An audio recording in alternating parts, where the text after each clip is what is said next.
खबर है मैं खुश आमदीद। मेरे साथ है आरिफ हमीद भट्टी साहब, जनाब ताहिर मलिक साहब और मैं हूँ सईद काजी आपकी खिदमत में हाजिर। जनाब नवाज शरीफ साहब ने वापस ना आने का एक हतमी फैसला कर लिया है और उनके जो करीबी हल्के और लीडर बता रहे हैं 2-3 सर्जरीज होनी हैं, लेकिन बहरहाल ये भी एक मौजज़ा है। All those surgeries can wait until indefinite period या नहीं, लग तो यही रहा है क्योंकि अगर कोई ऐसी एमरजेंसी है तो अब तक क्यों नहीं हो रही और वो कोरोना वायरस के जाने का इंतजार हो रहा है। पंजाब में गवर्नेंस का बुरान शदीद तर हो रहा है और जो CPO लाहौर अपॉइंट हुए हैं इस हवाले से क्या कुछ भट्टी साहब से पूछेंगे। तहफ़्फ़ुज़ात हैं IG पंजाब के और वो बड़े डिटरमेंट लगते हैं इसमें ख़ास एक कब्ज़ा ग्रुप पर अटैक करने के हवाले से, इस पर भी बात होगी। और कराची में पैसों की तकसीम पर फिर फटा पैसे आएंगे, कौन खाएगा, नीचे खर्च होंगे। जितने पैसे गए हैं इस कराची में भट्टी साहब, उसका तो कचरा ही हमें नज़र आया है सड़कों पर। हमने पैसे थे और या उधर से पैसे आए थे, नीचे सिर्फ कचरा है। और फिर भारत और 65 में हमारी वो जंग जिसकी याद आज हम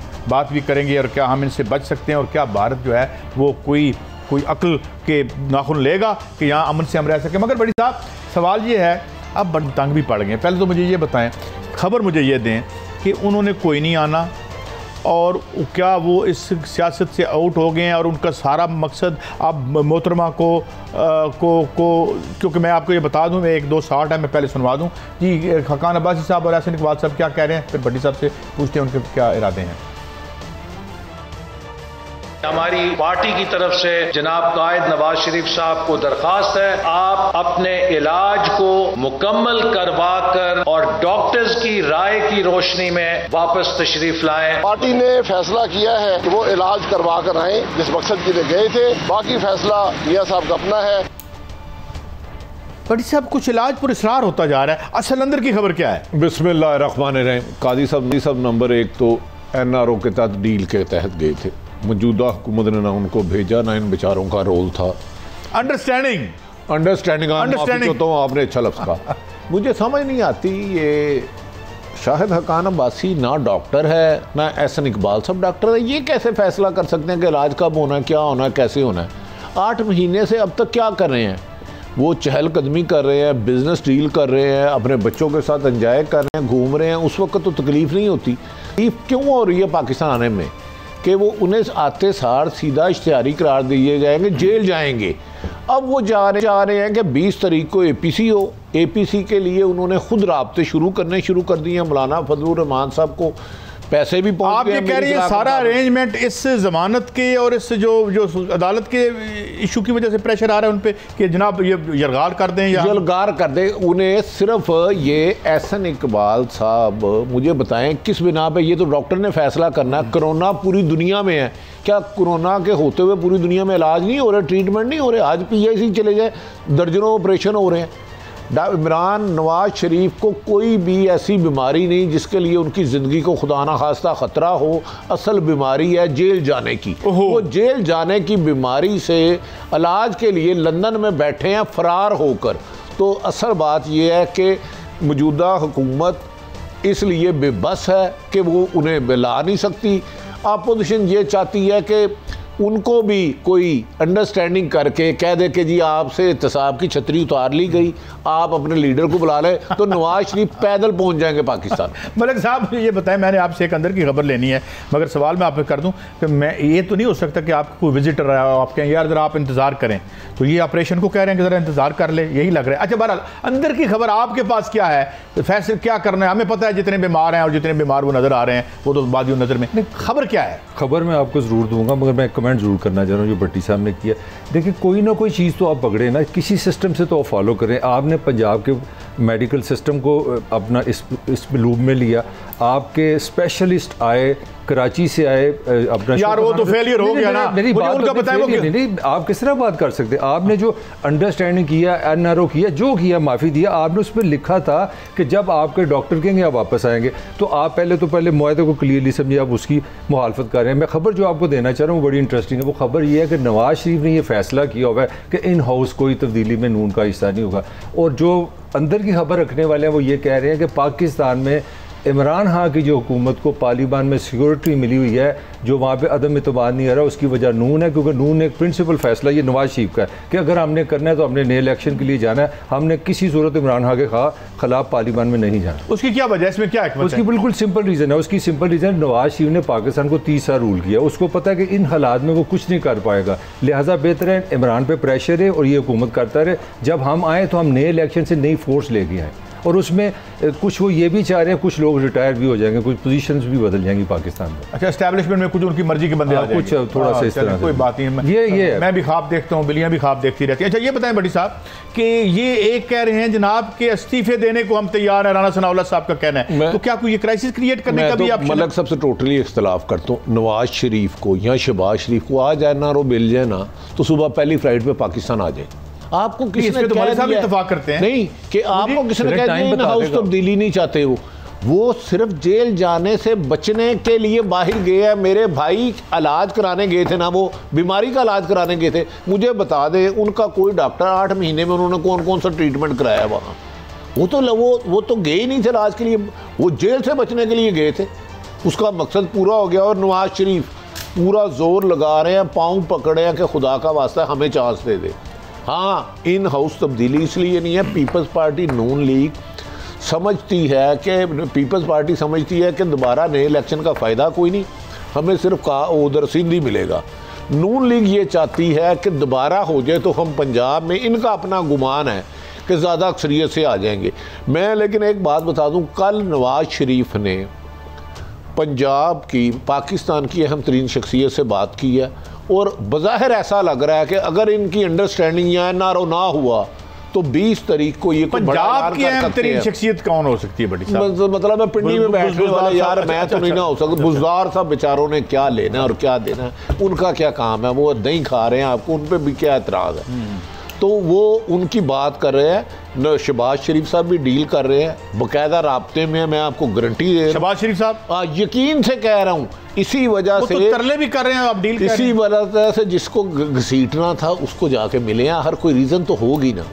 बड़ी साहब आप हमेशा आधी खबर देते हैं, ये जो साहब आपने इतना बड़ा नाम ले लिया, कोई सरकारी बता दिया, बड़े से इन्होंने बात कर दी है, वजीर वजूर वो वजीरों से नहीं मिलते, वो जो नजर नहीं आते उनसे हो रहे हैं, क्योंकि वो इमरान खान से भी तंग हैं, उतने खुश नहीं है जितने 25 जुलाई 2018 को थे। ये मेरी खबर है जिसमें मैं कायम हूँ। नहीं, मैं तो कहता हूँ बाकायदा इनको ले आए, इंशाल्लाह ये इमरान खान को बुला देंगे ये। अच्छा ये जो पहले वाले हैं ये, अच्छा बड़ी साहब ये इस्तीफा देंगे? इतनी हिम्मत है? नहीं, ये मौलाना फजलुर रहमान की डे फर्स्ट से है। जब मौलाना फजलुर रहमान साहब इस्लामाबाद आए खुद थे, लाया कोई और था।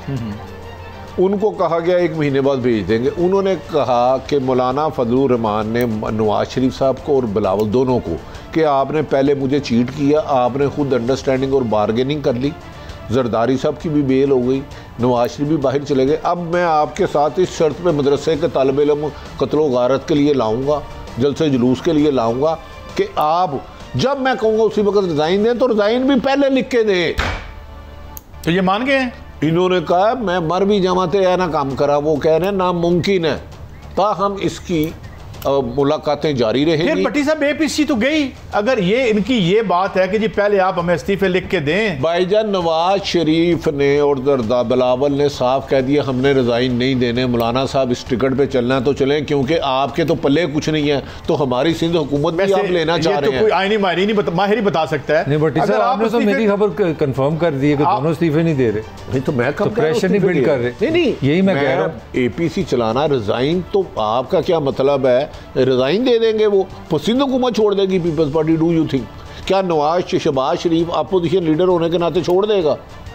इनकी सीटें अगर ये दोनों पार्टियां रिजाइन दे दे, दोनों की 100 से ज़्यादा बनती हैं, 3 दिन मुल्क नहीं चलना। इमरान खान तो वैसे बचा हुआ क्योंकि गन पॉइंट पे नैब ने रखा हुआ है सबको, जो नहीं आता उसको नोटिस चले जाता।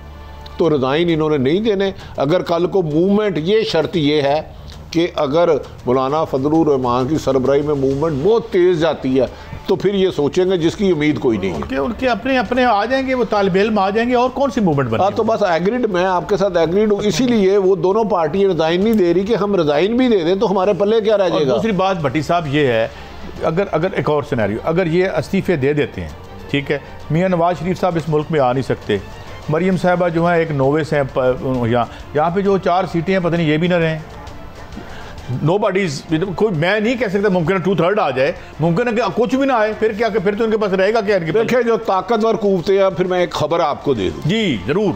दोनों पार्टियों ने कहा अगर हम रिजाइन दे दें तो आप क्या करेंगे? ताकतवर कुव्वतें जिन्होंने इमरान को सहारा दिया हुआ है, नहीं, मेरा मतलब अवाम है, ये पार्टियां कह रही है अगर हम इस्तीफे दे दें तो आप क्या करेंगे? दोनों सियासी जमातों ने अवाम से मुतालबा किया है या उसको एतमाद में लिया है कि अगर हम रिजाइन दे देते हैं, 125 से ज़्यादा सीटें कौमी असम्बली की खाली हो जाती हैं, तो क्या आप इमरान के पीछे रहेंगे? उन्होंने कहा फिर तो मुल्क का चलना मुश्किल होगा, ये एक सीरियस डेवलपमेंट है, लेकिन ये उनकी बात भी नहीं मान रहे। अब मैंने ये खबर आपको दे दी है। कौन इनकी बात नहीं मान रहे? यानी ये जो मुस्लिम लीग नून और मौलाना फजलुर रहमान साहब को जो लाया था ना, जिसने एहतजाज कराया था लॉन्ग मार्च, उनसे रब्ता किया गया कि हम मूवमेंट चलाने लगे हैं, आवाम को निकाल लेते हैं, अगर स्टेज में मूवमेंट बहुत जाती है, हम अगर रिज़ाइन दे देते हैं तो क्या तैयार होगा? दूसरे मुल्क एक ने कहा कि ठीक है, ये अगर रिज़ाइन देते हैं तो इलेक्शन कराना होगा तो पैसे मैं दूंगा। बस मैंने ये खबर दे दी है, ये अब दूसरी ताकत तो भट्टी साहब की सारी खबरें ठीक हैं, बहुत बिल्कुल ठीक है, मगर सच ही है कि आप परफॉर्म नहीं कर पा रहे। एहतसाब का आपने भी करा, अक्रॉस दी बोर्ड आप एहतसाब नहीं कर सके, महंगाई को आप कंट्रोल नहीं कर सके। मुझे नई बात बताएं यार, नई बात क्या है? आप नई बात बताएं, सांस ही नहीं आपके पास लेने के बताए ना। आप आहत चीमा परफॉर्म कब हुआ भाई? आहत चीमा यार मुझे बताएं आपका एहतसाब क्या है? कुछ भी नहीं यार, स्टोरी में कंप्लीट करवा लूं। भट्टी साहब, इस मुल्क में हुकूमतें इसलिए आती जाती रही हैं कि परफॉर्म नहीं करती थी। इस दुनिया में रहते हैं, हुकूमतें डील से आती हैं, डील से जाती हैं, परफॉर्म किसी ने नहीं किया आज तक। अच्छा, ये इतनी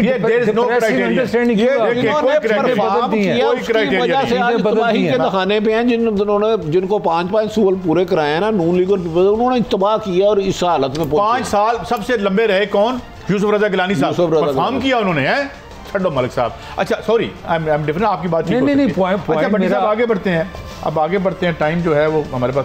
ये अभी आज है पंजाब में जो गवर्नर्स का बुरान, कुछ तो लोग कह रहे हैं कि जो नए CPO है वो अच्छा, लेकिन पहले इस बात को हम ख़त्म कर लेते हैं। तो अब बात ये है कि बंद गली में खड़े हैं तो रास्ता कोई नहीं है।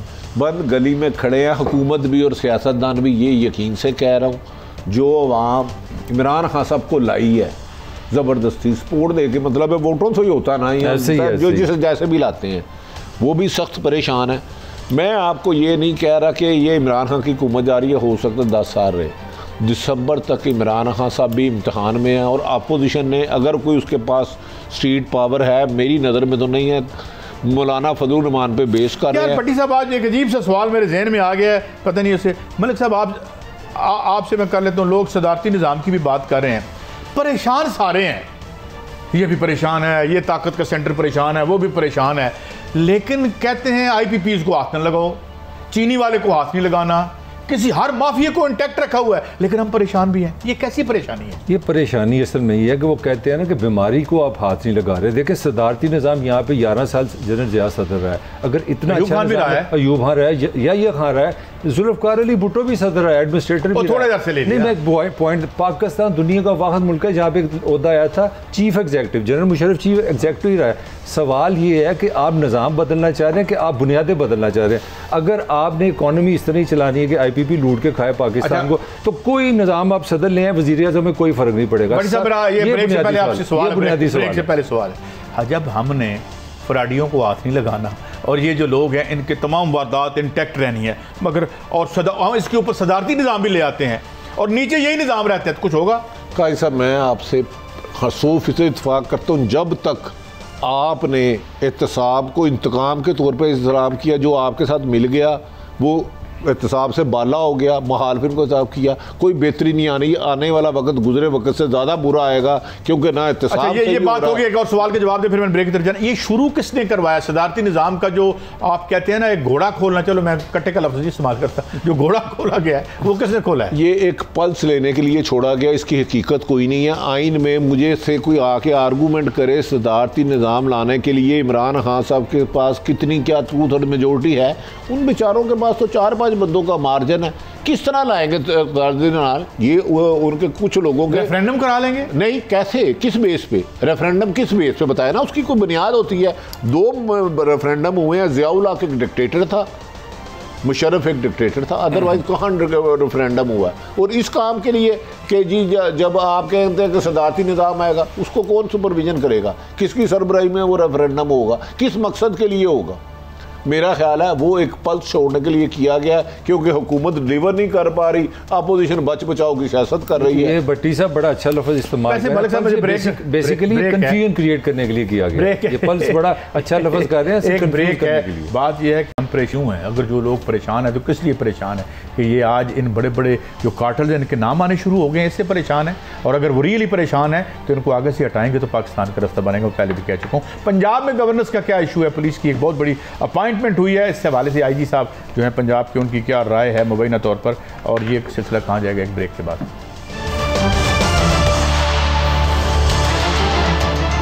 Welcome back. अच्छा भट्टी साहब, मैं आपने बहुत हमेशा अंदर की स्टोरीज दी हैं, आपने देखा है, आपकी स्टोरीज को मैं बयान कर रहा हूँ कि जी ये जो बुकीज़ का नेक्सस है सियासतदानों के साथ, ये जो कब्जे ग्रुपों का नेक्सस है सियासतदानों के साथ, मैं अच्छा, आप उसमें ये बात तो बिल्कुल ठीक है कि ये फंड यही लोग करते रहे हैं। अब पता चला है कि जो CPO साहब आए हैं वो कहते हैं मैं कब्जा ग्रुपों को नहीं छोड़ूंगा, और जो IG साहब हैं वो कहते हैं कि जनाब मुझे ये नहीं चाहिए। ये क्या मतलब? काजी साहब बदकिस्मती है, झूठ दर झूठ।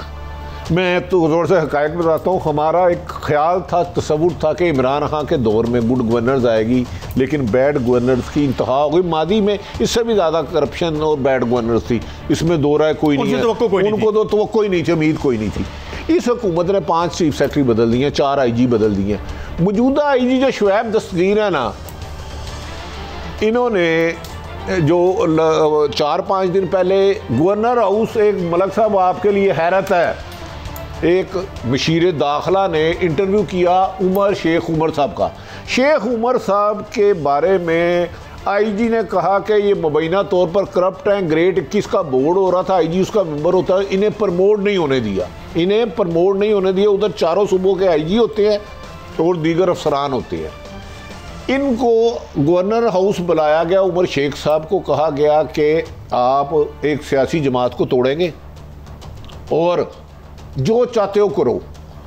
इस पर जब IG को नहीं था पता कि इनको CCPO लाहौर लगाया जा रहा, पाकिस्तान में सबसे क्रीम पोस्ट CCPO लाहौर की है। पार्टी को तोड़ सकते हैं? एक लाहौर में बैठे हुए हैं। सर मैं ये गुजारिश करता हूँ ना, ये तो जिसने इंटरव्यू किया उसका नाम फिर इशदाद अकबर है, उनसे पूछ लिया जाए, उनको लाइन पे ले लिया जाए, उनसे भी मैं बात कर लूँगा, क्योंकि इत्तेफाक से मेरा एक दोस्त भी था। खैर मुख्तसर ये कि CCPO तैनात हो गए। IG साहब बड़ा गुस्से में। IG साहब ने अपना भी एक ग्रुप बनाया हुआ पुलिस में। आपको पता है नवाज शरीफ ज़्यादातर हुकूमत में रहे हैं, पिछले IG जुल्फ़िकार हमीद उन्हीं के थे। IG साहब PM साहब के पास गए टेलीफोन करके, और उधर जाके कहा या मैं रहूँगा या CCPO के उम्र रहेगा, ये करप्ट है, मैंने तो उसको प्रमोट नहीं होने दिया था। वज़ीर आज़म ने उनकी सही बात नहीं सुनी, बात आई गई हो गई। IG साहब ने इसको अपनी इना का मसला बना लिया कि मैं IG हूँ, मेरी मर्जी के बगैर पत्ता भी नहीं हिल सकता। वज़ीर आला का भी एक मैंडेट है यार। वो आप मुझे एक सवाल का और जवाब दें। शुएब दस्तगीर साहब को आए कितना अर्सा हुआ है? ये को 7-8 माह हो गए। 7-8 माह में किस कब्जा ग्रुप को पकड़ा इन्होंने? कब्जा ग्रुप को तो पकड़ने का मकसद है ही नहीं यार, हुकूमत। अच्छा, पकड़ना ही नहीं है, वो छोड़ दें। हाँ। मैं तो बता रहा हूँ कि उसके बाद CCPO का आर्डर हो जाता है, IG को पता नहीं चलता।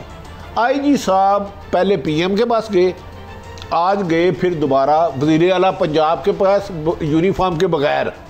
उन्होंने कहा यह सख्त ज़्यादती है, ये बंदा मुबैना तौर पर करप्शन के इल्ज़ामत लगाए। उमर शेख जो CCPO लाहौर है, मलक साहब सुने, फिर मैं एक और अंदर की बात बताऊँगा, या ये रहेगा या मैं। तो अब वज़ीर आला साहब ने फरमाया इनको ऊपर से लगाया गया, मैं तो चेंज नहीं कर सकता। IG एहतजाजन पाकिस्तान की हिस्ट्री में पहली दफ़ा दफ्तर ही नहीं गए। अब मेरा ख्याल है, बज़ाहिर ऐसा लग रहा है कि उमर शेख जीत गए। उमर शेख के बारे में बाज़ लोग कहते हैं एक IB ने रिपोर्ट बनाई थी इनके बारे में, जिसमें एलिगेशन थे मुबैना करप्शन के। एक अफसर के पास गए और उसको कहते कि मेरी फ़ाइल साफ़ कर दे। उन्होंने कहा मैंने नहीं कहा। अब इन्होंने, मेरा ज़ाती ख्याल है, बैड गवर्नेंस के नाम पर जो दाग डाला जा रहा है इस मुल्क में। और दूसरी बात, पाकिस्तान की हिस्ट्री में जब से मैं साफत कर रहा हूँ, उमर शेख साहब हमारे पुराने दोस्त है, काबिल एहतराम है। पहली मीटिंग की मलक साहब DGIG और लाहौर के SSP की, उन्होंने कहा ये IG कौन होता है, इसने मुझे नहीं लगाया, मैं ऊपर से आया हूँ और मैं एक जमात को तोड़ने आया हूँ, मुझे कोई चेंज नहीं कर सकता, खबरदार IG की मीटिंग में कोई ना जाए। की बात कर रहे हैं आप, ये हिस्ट्री में मैंने फर्स्ट टाइम सुना है, बात कर रहे हैं। कॉमेडी ड्रामा तो नहीं सुना रहे, मुझे तो यकीन ही नहीं आ रहा है क्या बात करते। मैंने इसमें उनका मौक़िफ़ लिया है। ये 62 आपके DIG लाहौर है, 11-12 SP हैं, उनसे पूछे मीटिंग में। IG ने इनकार कर दिया, मैं काम नहीं करूंगा। जिस जो बंदा ऑफिसर आपने बनाया उसकी प्रमोशन में बताया गया वो करप्ट है, वो पार्टी इमाम कलीम साहब क्या जोर लगा रहे हैं। अच्छा, और बदकिस्मती, वेरी गुड, अल्लाह का साहब, इमाम कलीम इमाम साहब एक रियल टाइकून के खास आदमी हैं। वो पिंडी रहे हैं, मैं उनका नाम नहीं लूंगा, मुबैना तौर पर कहा जाता वहाँ बड़े कब्जे हुए, हाँ प्रॉपर्टी के बड़े काम हुए हैं। ये केयर टेकर में भी IG पंजाब लग गए। इमरान खान ने बात शिकायत पर इनको पंजाब बदर किया। अब ये रियल अब ये कलीम इमाम बदकिस्मती है, इस मुल्क में पंजाब का IG लगने के लिए फिर तैयार एक अहम तरीन शख्सियत के घर बैठे हैं 2 दिन से। अभी आपने कहा कि शुएब दस्तगीर, क्या नाम है उनका, शुएब दस्तगीर, उनको कोई खतरा नहीं है, कब्जा करूं को उन्होंने हाथ नहीं लगाया। अच्छा मुझे बताएं, अभी कुछ दिन पहले मैं एक खबर सुन रहा था, खबर पुरानी है मगर मैं दे देता हूं कि एक वज़ीर आला साहब कहते हैं कि ये सीटें मुझे बताओ कितनी है ASI की, मैं मुस्लिम लीग नून दे बंदे लाने ने, यानी ये पुलिस है। मलक साहब, कादी साहब, नया IG अगर कलीम इमाम, नया IG अगर मुल्क का रियल स्टेट का कब्जा ग्रुप का मुबैना माफिया IG तैनात करेगा जिस सूबे में, उस सूबे के गरीब आदमी की झोंपड़ी की हिफाजत कौन करेगा? ये कादी सही जवाब दे। देखें, अगर मैं किसी पे बंदे पे इल्जाम नहीं लगा रहा, मुबैना तौर पर कहा जा रहा है बहुत बड़ा कब्जा ग्रुप, मुझे नहीं पता इमरान खान साहब उनको लगाते हैं नहीं लगाते। बात ये कर रहे हैं आपको मौका दे दें कब्जा ग्रुप पकड़ते हैं। सवाल ये है कि पंजाब का हुक्मरान फिर कौन हुआ? ये प्रॉपर्टी टाइकून चलाते हैं, बिल्कुल ये आप कह रहे हैं ना। मैं तो खबर है, ये हुआ ना जिनका नाम डिस्कस हो रहा है आज 4 IGO से पहले कौन चलाता था यार? ये पॉइंट नहीं होता, पॉइंट क्या नहीं होता यार? आपने ये मुल्क बदलने मुझे बताएं क्या नहीं होता? बात करें कि आपने जराइम पेशा लोगों को इंटरव्यू लेके उनको पुलिस में इंडक्ट किया, उनसे आप बंदे मरवाते रहे। यहाँ पे इसको जारी रखें, अजीम रवायत जी जारी रखेंगे, इसको जारी रखें। हम आपकी अजीम रवायत, आपका आर्गुमेंट ये होता है पहले गलत हुआ भी गलत करें। What your argument? मैं बात कर लें। What is your argument? यार बात पहले गलत था, भी गलत रखें। हौसला करें, यू बीन सेइंग हौसला करें। बुनियाद के हम ना बोले, बुनियाद के ऊपर दीवार जाती है, जारी रखें, बुनियाद के ऊपर दीवार जाती है को जारी रखें। जब आप जुर्म की बुनियाद रखते हैं और जराइम पेशा लोगों को पुलिस में इंडक्ट करते हैं और जो है जाती मुलाजमों को पुलिस में लेके आते हैं तो ऊपर फूल खेलेंगे। अच्छा, ये आपका किया दरा जो हो रहा है, IG प्रॉपर्टी वाले लगाते हैं अपना गुस्सा अपने दो जो IG के नाम आ रहे हैं, एक जूनियर मोस्ट है, उनसे लाहौर में 6 एडिशनल IG सीनियर है, एक कलीम इमाम साहब का, इनके पीछे एक इन्हें जरदारी सब सिंध ले गए थे। सिंध में भी इनका फटा पड़ा। मलिक साहब, ये राना मकबूल साहब की क्या रेपुटेशन थी? बंदे मारना। You are right. मैं किसी को मैं क्यों डिफेंड करूंगा? जाली बंदे मारना, जाली पकड़ के बंदे मारना, जरदारी साहब की जुबान भी काटी थी, जुबान भी काटी जब नहीं सुने ना मेरी भी, इसका मतलब अब भी IG बंदे मार। अब नहीं, ये क्या आर्गुमेंट है? ज्यादा गंदा यार, मैं कब ना वो सफाई दे रहा हूं ना मैं दे रहा हूं। मैं कह रहा हूं कि इमरान खान से हमें बेहतरी की उम्मीद थी, बदकिस्मती मुझे तो है कि ऐसे बुरे हालात आ रहे हैं, खबरें आ रही हैं कि हम दे नहीं पा रहे। भट्टी साहब, मैं सिर्फ यहाँ एक बात कह रहा हूँ कि बदनुमानी वाला 2 नंबर ये बयानियां बंद करें। काजी साहब सिर्फ ये क्या फ्रॉडी और जराइम पेशा हैं आप? काजी साहब, इस अवाम का ये हक नहीं, इन्हें ईमानदार और मेहनती और काबिल अफसर मिले कि आप इससे चलिए आगे चलते हैं यार, बहुत सी स्टोरीज हैं। बात ये है कोई एक दिन में सब ठीक नहीं होगा और आइंदा भी नहीं होगा और इस निजाम में बिल्कुल नहीं होगा। अच्छा, मगर इसकी बुनियादों में ज़ियाउल हक और लौंडे बैठे। काजी साहब, जिस बेस पे एक तैनाती हुई है 5-6 दिन पहले, मुझे खदशा है, अल्लाह रहम करे और मेरी गलत ये बात गलत साबित होगी, सारे माराटोन दोहराया जाएगा जो प्लानिंग की जा रही है, बस इससे आगे नहीं कुछ कहूँगा। भट्टी साहब, ये जो शराब का केस बना था वो उन्होंने साफ कह दिया वो तो सेक्रेटरी एक्साइज का मामला, मेरा मामला ही नहीं। अच्छा, फिर नवाज शरीफ का क्या? अच्छा, अब नवाज शरीफ को भी बरी कर दें, जो कहा कहीं उनके साइन नहीं है। शहबाज शरीफ को भी बरी कर दें, हमजा को अंदर क्यों रखा है? उसके तो किसी पे भी साइन नहीं है। उस बेचारे को यार बाकी 1.25 साल हो गया। अच्छा बात सुने, जब वाकई ही DG का, लेकिन एक वजीर आला ने चिट्ठी लिखी थी चीफ सेक्रेटरी को कि कोई हसास है मामला हो सबसे पहले। मुझे आप पूरी खबर नहीं दे रहे, सवाल करने दें। आप मुझे ये बताएं, मरियम को कोई नहीं पूछ रहा, मतलब है कि नवाज शरीफ साहब को बाहर भेज दिया, हमजा शहबाज ने क्या कसूर किया है? मैं बता दूं, जुर्म किया तो सब ने किया। एनआरओ नहीं ना हो रहा, मौजूदा बता दूं, शराब केस बहुत सॉलिड केस है, इसके अलावा 2 रेफरेंस है, लेकिन पीछे से हुक्म आया है स्लो कर दो इसको। ये मेरी स्टोरी है, मैं इस पे कायम कह रहा हूँ। अगर कोई आके इनकार करना चाह रहा है तो मैं बता दूंगा। गो स्लो की पॉलिसी आ गई है, क्योंकि यकीनी हो गया रहील, डॉक्टर रहील के बयान नैब को कहे या कोई भी जो इन्वेस्टिगेशन जर्नलिस्ट है वो बस लोगों को सुना दे, बस नहीं कुछ ना करे। भट्टी साहब एक बात मैं और भी बता दूं आप, यहाँ जो क्राइम का नेक्सस बना ना पिछले 30-35 साल, आप ठीक कह रहे हैं, उसको तोड़ने के लिए आपने तबलीगी जमात का सीपीओ नहीं लगाना, वही लगाना है जो इनको समझता हो और इनको पकड़ सके, बाकी तो सारे इनके घर बैठे होते हैं। आप ठीक कह रहे हैं। माजी 30-40 साल से हम देखें, हर सियासतदान या डिक्टेटर अपनी मर्जी का जाती गुलाम रखता है, आइन के मुलाजम रखते नहीं, कानून के। अच्छा मुझे ये बताएं, एक और बताएं, फिर उनसे अपनी मर्जी। मुझे ये बताएं कि इसके पिछले दौरे हुकूमत में शहबाज शरीफ के कौन कौन से पुलिस के अफसर थे जो कनाडा चले गए और जिनके सैकड़ों के हिसाब से प्लाट शहबाज शरीफ साहब तो मीटिंग में जिसको डीपीओ या आरपीओ लगाते थे ना, कहते थे कितने बंदे मारेगा जाली। मैं आपको ये कह रहा हूं, मैं किसी का तर्जुमान थोड़ा हूं, मेरा काम है फैक्ट्स अवाम के सामने रखना, फैसले अवाम। तो ये जो आप बात करें इससे तो आपको शेख उमर साहब जो है फरिश्ता नजर आएंगे। नहीं, मैं उनकी फरिश्ते की सफात इतनी कि जानता हूं कि टीवी पे बयान करना फिलहाल मुनासिब नहीं। ठीक है, चलिए ठीक है, ब्रेक है, एक ब्रेक से वापस। कराची हमारा एक बहुत सीरियस और अहम इशू है, मगर इसमें शक व शुबे की फजा है और बिल्कुल बजा है। पैसे दें ना दें, अगर देंगे तो कराची में लगेंगे या दुबई में लगेंगे, ये है सेंटर का। और जो प्रोविंस वाले कहते हैं जी पैसे तो हमारे हैं, हमें दें, क्या मामला है, कुछ हल भी होगा या ये गंद और कचरा कराची में इसी तरह तैरता रहेगा? एक ब्रेक के बाद वेलकम बैक। भट्टी साहब, मैं कल भी अपने एक शो में कह रहा था कि ये गरीबों को कुचल देने वाला तरक्की का मॉडल है जो कराची में आज हमें नज़र आ रहा है। ठीक है, कब्जे ग्रुप में और बड़े बड़े घर, 5-10 करोड़ के मकान और 7 कच्ची आबादियाँ बनी हैं, ये सारा गंद है। और जितने नाले थे, गंदे नाले पानी को लेके जाने वाले, वो छोटे छोटे कब्जा ग्रुपों ने अपने पिछले जो उनके बड़े कब्जा ग्रुप हैं उनकी मदद से गरीबों को बेच दिए, जिनको हम अब हटा रहे हैं। सवाल ये है कि अब ये कराची में 1100 अरब रुपया कोई खर्च करने की अहलियत रखता है? मैं देखें काजी साहब, गुजारिश है अल्लाह करे कि कराची में रोशनियों का शहर और पुराना सुकून तरक्की सामने आए, लेकिन मुझे नहीं लगता। ये देख लेना आने वाले चंद दिनों में पैसों पे लड़ाई होगी, मेरा हिस्सा कितना, मेरा हिस्सा कितना। गालबन लड़ाई शुरू भी हो गई है, पीपल्स पार्टी कहती है 8 अरब हमारा है या 800 अरब हमारा है, पता नहीं क्या क्या कह रहे हैं। अगर पीपल्स पार्टी ने लगाना होता कराची में, 25 से 30 साल उनकी हुकूमत कराची में है, पिछले 12 सालों से है, तो कराची की ये हालत ही ना होती। अगर इस मुल्क को बचाने के लिए काजी साहब आपको बड़े बड़े कवे कुर्बान करने, ज़िबा करने पड़ेंगे, अदरवाइज ऐसे नहीं होगा। मेरा एक भी और भी सवाल है, फिर मैंने 2 शॉट आपको सुनवाने हैं।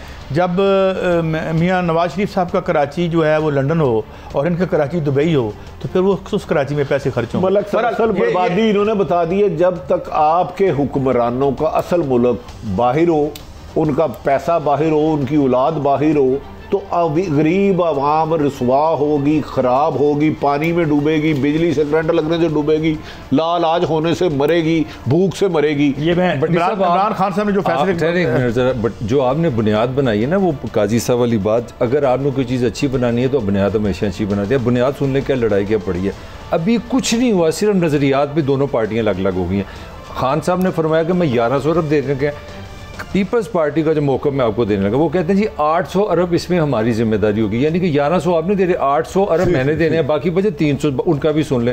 अब 300, मैं थोड़ी सी फिगर आगे पीछे हो सकती है, मैं मोटी मोटी बात कर रहा हूँ। 300 अरब में उन्होंने कहा कि 200 के करीब, 200 अरब के करीब पब्लिक प्राइवेट पार्टनरशिप के साथ हम डेवलपमेंट करेंगे, बाकी बचा सुन लें जरा 120 अरब बनते हैं। अब मैं पीपल्स पार्टी का नुक्ता नज़र आपको देना, वो कह रहे हैं जी 3 साल के लिए हमें फेडरल गवर्नमेंट ने कितने देने, 120 अरब, और पता कितने बनते हैं, 40 अरब रुपया सालाना। ये पीपल्स पार्टी का मौक़िफ़ है कि इमरान खान साहब सिर्फ अल्फाजी कर रहे हैं, सारा मुद्दा हम पे डाल रहे हैं, हमें सिर्फ क्या मिलेगा 40 अरब रुपया सालाना। मेरा आप दोनों से एक ही क्वेश्चन है कि जिस चीज़ की बुनियादी लड़ाई पे बन गई, आपका यकीन ही नहीं एक दूसरे पे, और सबसे अहम बात सुने, एक कमेंट जरूरी है, नहीं आप जरूर सुनाए। अभी एक कमेंट और बड़ा जरूरी है, अभी इसमें जिले की हुकूमत नहीं है, MQM अभी नहीं है, अभी दो पब्लिक प्राइवेट पार्टनरशिप पे असद उमर साहब का एक बयान आया, जरा वो गौर फरमाएं, फिर आगे बात बढ़ाते हैं। सुनाएं जरा। हमारे पास अब ये सूरत हाल पैदा हो गई है कि अब संजीदगी से एक ऑप्शन ये भी देखना पड़ेगा कि क्या इसी इंतजामिया को, इसी जो यही मालिकान जो है जो के इलेक्ट्रेट चला रहे हैं, क्या इनके पास ये इख्तियार रहना भी चाहिए या ये हुकूमत को जिम्मेदारी खुद लेनी पड़ेगी? भट्टी साहब, जादू वो है जो सर चढ़ के बोले। ये है औकात आपके पब्लिक प्राइवेट पार्टनरशिप की। एक पार्टी जो प्राइवेटाइजेशन और सारे माशी जो नजरिए पर यकीन रखती है, उसका एक बहुत बड़ा पिलर कह रहा है कि ये हमें टेक ओवर करना पड़ेगा। हजूर आप ठीक फरमा रहे हैं। के इलेक्ट्रिक के मालिक ने सुना है मौजूदा हुकूमत को फंड दिया था, डोनेशन दी थी, इनको भी फंड दिया था, और शहबाज शरीफ साहब को 20 मिलियन डॉलर जो है रिश्वत देने की कोशिश की थी। मौजूदा तरीके इंसाफ को फंड दिया था इसने। इसके बाद ये कहा जा रहा है केसेस भी हैं इन पे, ये केसेस हैं और वो घर से निकल नहीं सकते। किसको दिया था फंड? किसको दिया था? PTI को दिया था। अच्छा। और हाँ, एक और चीज़ है, जब इन पे इन्वेस्टिगेशन हुई तो इनसे जो प्रूफ निकले तो उन्होंने कहा था खान साहब हमारे, इमरान खान साहब वज़ीर साहब हमारे ज़ाती दोस्त हैं। अच्छा। ये भी उनकी स्टेटमेंट। चलिए ठीक है। और वॉल स्ट्रीट जर्नल में ये भी था कि इन्होंने इसको चाइनीज़ कंपनी को बेचने के लिए 20 मिलियन डॉलर जो हैं वो उन्होंने कहा था कि इन शरीफ फैमिली को, ये वॉल स्ट्रीट ने छापी थी कि भाई उनको दिए जाए ताकि हमें अपनी मर्जी से किसी कंपनी को बेच लेने दें। लिहाजा दोनों तरफ बड़ी अजमत की दास्तानें हैं। दर्द भी और मर्द भी आप बता रहे हैं। तो जब हर हुक्मरान इस मुल्क को लूटने के लिए, नोचने के लिए आएगा, तो गरीब आदमी ऐसे ही मरेगा जैसे मर रहा है। फिर मैं और आप अपना खून क्यों जलाते हैं? मुझे बता दे, हमने हमारा खून एक वजह से जलता है। जब भट्टी साहब हमें आके बताते हैं ना कि इमरान खान एक नाहल आदमी है, लिहाजा इसहाक डार नूं बुला लो, फिर साढ़े पैर तो जमीन फिर आने लगा जे जो कि कानून और आइन का हिस्सा बना दिया, जिसने काले धन को सफेद करना। अच्छा, ये इसहाक डालर वो है जो कब से इश्तिहारी है, जो फिनांस मिनिस्टर रहे पाकिस्तान के, जिन्होंने 2008 के इलेक्शन में पीपल्स पार्टी की छोड़ दी थी कि 10 दिन में ये मुल्क डिफाल्टर होने वाला है। बिल्कुल सही, आप इन बीमारों से इलाज मांग रहे हैं। काजी साहब बिल्कुल आप सही कह रहे हैं। भी क्या 100 रुपए का डॉलर था इसहाक डॉलर जिसको आप कह रहे हैं, 100 रुपए का डॉलर था। GDP नहीं, मैंने तो नहीं लाना, GDP भी 320 बिलियन। आपके दिल में ठंड पड़ जाए एक दफा, फिर हो जा फिर वादे पाकिस्तान जो लाता आपने कर दी वही आएगा। मुझे ये लग रहा है नहीं, इस मुल्क में इसहाक डार से आप इन्वेस्टिगेशन करें और मुल्क में आ जाए और इंडिपेंडेंट एहतसाब हो, ये वाला नहीं। आपका मुल्क का खरबों रुपया वापस आएगा। सुने, मैं उसकी 3 वारदातें बताऊं जो इनके बड़े पसंदीदा। पहली उनकी वारदात ये है कि आइन में एक शिक थी कि अगर आप इलेक्शन लड़ने जा रहे हैं तो आपने अपने असासों के बारे में उसको बताना है स्टेट बैंकों के, कोई आपने कर्जा तो नहीं खाया या आपकी बेटी ने तो नहीं खाया, वो उन्होंने बीच में से निकाल दी। फिर अपने आका को बचाने के लिए FBR में कानून बनवाया कि 5 साल पहले जो करप्शन हुई है FBR उसके बारे में पूछ नहीं सकता। आपके बहुत प्यारे जो दोस्त हैं। और 92 के एक्ट जो इन्होंने लाया, उन्होंने कहा कि बाहर से अगर डॉलर आ रहे हैं, इधर से टीटीओ से बाहर जा रहे हैं और बाहर से अगर अंदर आते हैं और वो डॉलर हैं, तो कोई बंदा सवाल नहीं पूछ सकता कि ये पैसे हराम के हैं या हलाल के हैं। ये जो अजीम जो बिल्कुल सही है, वो उसके बाद IMF पाकिस्तान में कब की स्टोरी कर रहा हूं, आप इनकी हिमायत में करें, मैं उनकी हक में नहीं कर रहा। जिस माशरे में हलाल और हराम का फर्क खत्म हो जाए, वहाँ लुटेरे हाकम होते हैं और मजलूम आवाम होती है।